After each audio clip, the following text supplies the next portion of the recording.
My name's Yasmin Finlay. I have family, but they're all grown up and moved away. So it's just me and my husband. And this is going to be our forever home. I'm located in Ballarat, and I'm about to, working on launching on um, uh, not a rebuild, extension, but also it's an 1890 style of cottage. So there's got to be a little bit of renovation, luckily not too much. From when I've looked at other cottages, mine is not in such bad nick. It just needs, we're actually looking to also, this has come to us lately, combine this place into a situation where maybe later on in life, if I create a space at the back in such a way, which is actually going to be a very large workroom, I could later on look at converting it into an area for us, and that main house get rented out as an extra income, because one is never sure of the future. So that is also in my thoughts. Just being aware of the light, where it falls, to try and be as ecologically friendly in the process, and also being aware of the rules, even though I'm just extending, not doing a new build. Even though I know a lot, I still don't know a lot, if you get my drift. There's a lot I've learned from this course, a lot. And to be able to actually understand the concept of how light and air and so on falls in the space I'm planning to use, and how I can adapt all this to work practically. It's one thing to hear that this place is beautiful, this new place you're looking on TV. It's another thing to know how to actually fine-tune the whole setup of how you want your windows. That's been extremely important. I've done a renovation overseas in a place called India, and I tried and tried to apply some of these concepts there. This is before I knew the details, but at least some rough idea. Using ecologically friendly stuff was something I had to give up. They could not get it. It was only a renovation.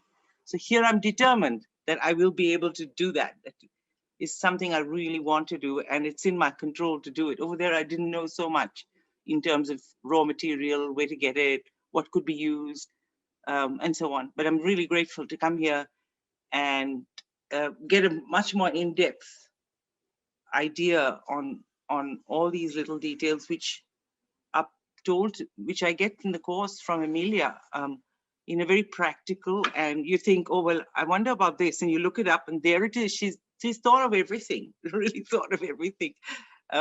Everyone's needs are different, and everyone's problems when they come up can be so unusual and different, but you think they are. And then you look at her material and you think, oh, there it is. That's the answer, because someone else has had it or she's thought of it. So it's really great to be assured of the fact that you're not going to go to some course which doesn't apply to you in some ways, because your needs are a little bit different from others, and maybe they're not, I don't know. But if I feel they are different, and that your requirements are very simple, but will that fit into what she's teaching? And yes, it does fit in. It just fits in. It fits into a lot of needs. I think really it does. There's nothing she's left out, and it improves as time goes by. So I feel really good about this course. I guess knowing how to adapt my budget to what I want, and two things actually: knowing how to adapt my budget to what I require, and as well as understanding how to fit this is silly, but the windows to create this light, then enough light into the place, because my build is going to be also a very large workroom, which I wanted heaps of space for, and later looked at living in. And I do things like jewelry making. I'm also a counselor. I want corners around the place. So yeah, to make sure that I had enough light in without having to have masses of lights around the place. And also to be warm enough, because Ballarat is extremely cold. So trying to conceive whether I'd make a mistake within my budget, because I think there's no other way. I just have to put up with it. I don't want to make that mistake. Light and heat are very important. And given that I don't want anything too fancy, I want to be able to have this big open space. My requirements for, other than shells, I guess, are not very demanding, I think. So to be able to go through this course, it'll help me get a better feeling of how to work it, I think, because Amelia seems to say, and I think she's right, that you might have to make adjustments sometimes, but you can actually reach out and rework what you first thought you wanted and sort of rejig some of the concepts and apply them in another way. To be able to have someone you can talk to about is great. Whether what you're thinking is going to work with the material you think might work, or can they suggest someone else, just to be able to bounce off ideas like that even. Oh, I've got my eye on her since I went to India. Before I went to India, which was in 2018, I noticed her. She popped up somewhere, and I'm a big researcher. I research and research and research. I don't stop researching. That's my thing. And I come across things nobody else comes across. That's how, and out comes Amelia's show. I'm like exploring it, and I'm finding, wow, she's so generous with her explanations, with her information. She's someone I should keep an eye on. So throughout the time in India, because I wasn't just doing that, I was also preparing myself for the Australia renovation, where I knew I could do things more the way I wanted to, rather than be a little bit out of control as it is in India. I had my eye on her. There were little details she provided. Of course, I couldn't do too much, but she was in my list of persons I can go back to and keep referring to as time went by, when I had some moments that I could keep up with the research. So that's how I had her on tap. I came back, and then while I was kind of gearing up, I came back in March last year, which is the middle of the lockdown, and she popped up, and I saw her ad at some point in the middle of the year, and I'm sort of contemplating. Took me a while to get used to the idea. And then one day I thought, well, this is an investment, and it's going to help me in so many ways that will be kind of like reassuring to my plans. So I took the plunge, but it took me a while, I can tell you, because I was unsure of my decision, whether I was I'm one of those people who just dive in. That's my nature. I don't spend too much time in thinking about it. If I feel I like it and all of that, I'm old enough to work out. If you'll miss your chance if you don't just do it. So that's when I decided that was it. I just applied. Yeah, I have lots of books I refer to as well. I thought that would do me. But then I thought, no, actually, it would be so nice to talk to someone local and for them to advise me. And in a way, this is an advice sort of venture I've gotten into, where it's a course, but it's still an advice section. You feel you could talk to someone. But I have heaps of books. I've accumulated literature. I've downloaded in PDF format, which answers some of different things about design and all of that.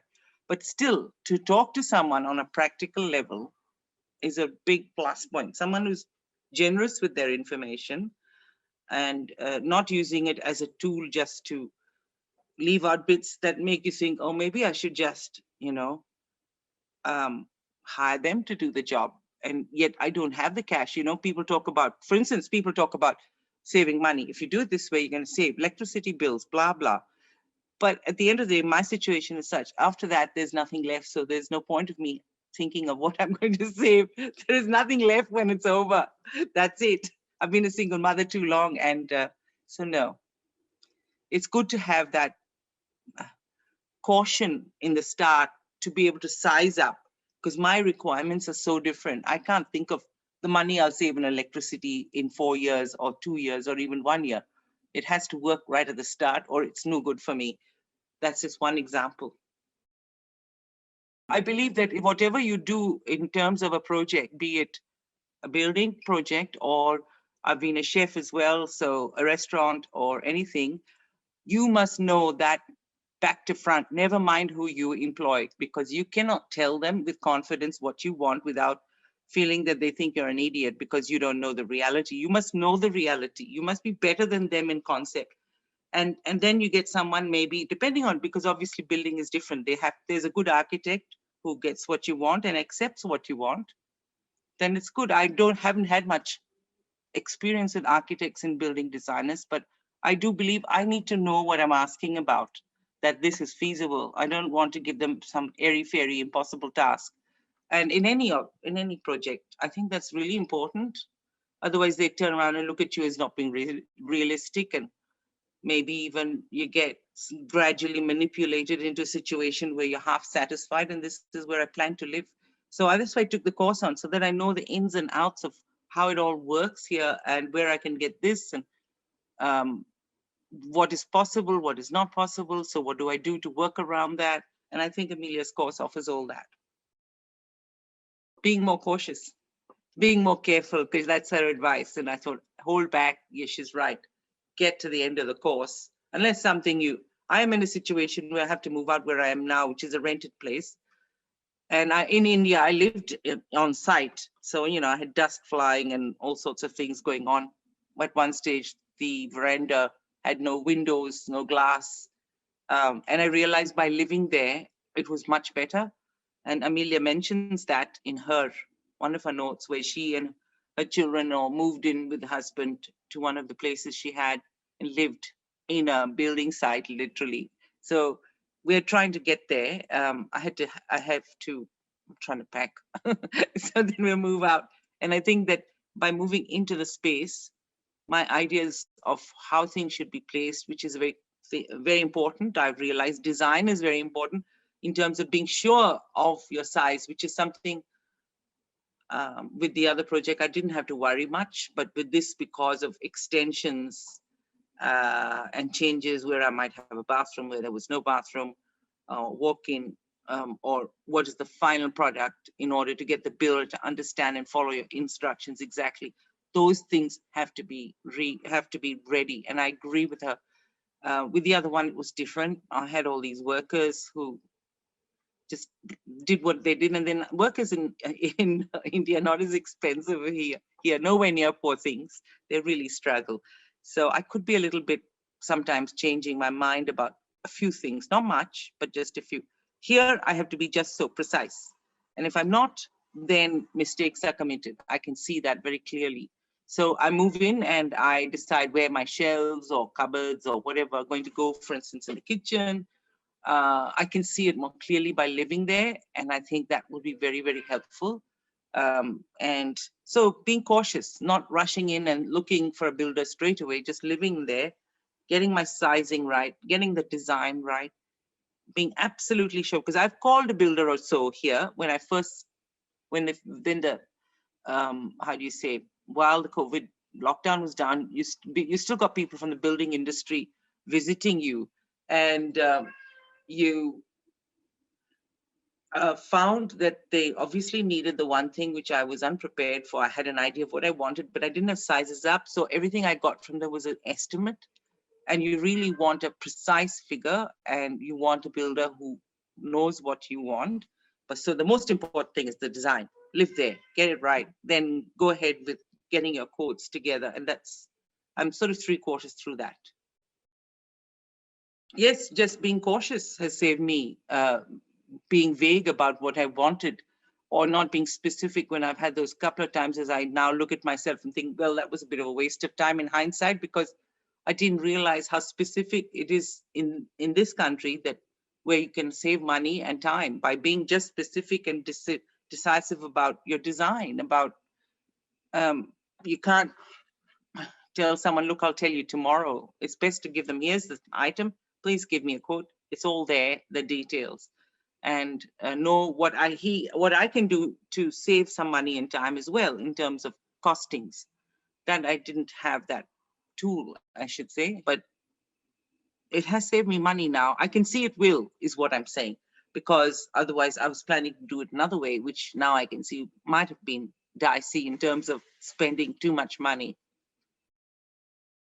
Oh, just by giving me information on how to proceed with my design, and understanding with greater depth about how the sun moves around, and things are not thought of in terms of where the windows should go and why they should go like that. So far, those are the things I'm learning about. I've only come to that point. There's other things that I still have to about that.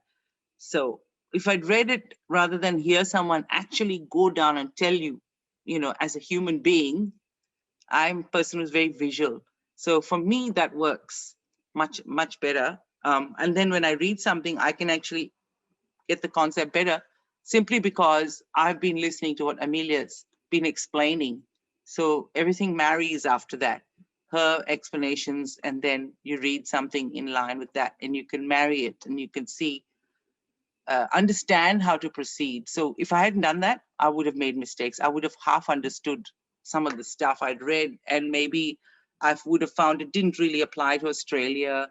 So many things are involved. To have someone doing it from Australia, for me, I don't think there's anybody like that, really.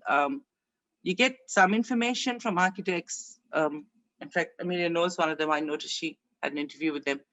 It's just not as complete. And that in itself can be very frustrating because then when I presume when the show is over, you think, well, I didn't get that out of it. I wonder what they would have said, but it's all finished because it wasn't complete enough. So by getting a grasp on so many aspects of what she teaches, in terms of design, in terms of how to handle your builder, which is very important, what to do if things are not working out, what to do when you've got plumbers in and what they expect from you and what you should provide and be ready with. Electricians, what are the ins and outs of going about that? Tilers, tiling. And if you're not very hands-on, those are the things you have to account for. And that is what she brings up one after the other. She deals with them.